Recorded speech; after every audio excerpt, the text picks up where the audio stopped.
Ayan, luto tayo ng atay ng manok. Ayan siya guys. Ayan. Nilagyan ko siya ng potato. At saka dalawang sili.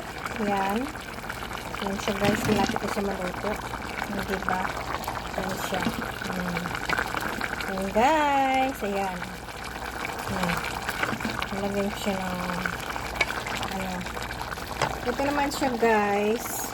Ito ay saluyot. Ayan guys. Saluyot yan na with chicken. Ayan. Ayan. Ayan siya guys. May chicken yan. Diba? Ito naman ay ayan. Fish yan siya guys. Nalilagay ko ng potato. Ayan. Yan ang ulam namin today. Ayan siya guys. O diba? Ayan. Yan ang ulam namin. Ginagayan ko lang sili para hindi siya mangang. Kasi panglabas lang siya ng amoy ba. Para hindi siya mangang. Ayan. Ito naman ay rice. Oo, tingnan nyo. Yung kakain ng rice.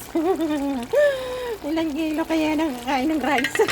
Ay, ilang tao pala yung kakain ng rice na yun, guys. O, diba? Ito malapit ko siya mga guys. Ayan siya. Alam nyo kasi, guys, ngayon ako nakapagluto ng ganito kasi napanood ko siya sa internet. Pwede pala siya lagyan ng ganito. Kasi magluto ako ng ito. Parang ginaano ko lang siya. Parang ginaadobo. So, sabi ko, try ko kung masarap ba siya o hindi. Ngayon ako nakapagluto ng ganito. First time ko magluto. Nagaluto ako pero parang ano, parang adobo siya. Ito kasi may potato siya, may ano. Ayan. Yan siya guys. Sabi ko, try ko kung masarap ba talaga siya. Napanood ko lang siya sa internet. Kaya yan. Sarap din. Lasang manok. O, diba? Bye!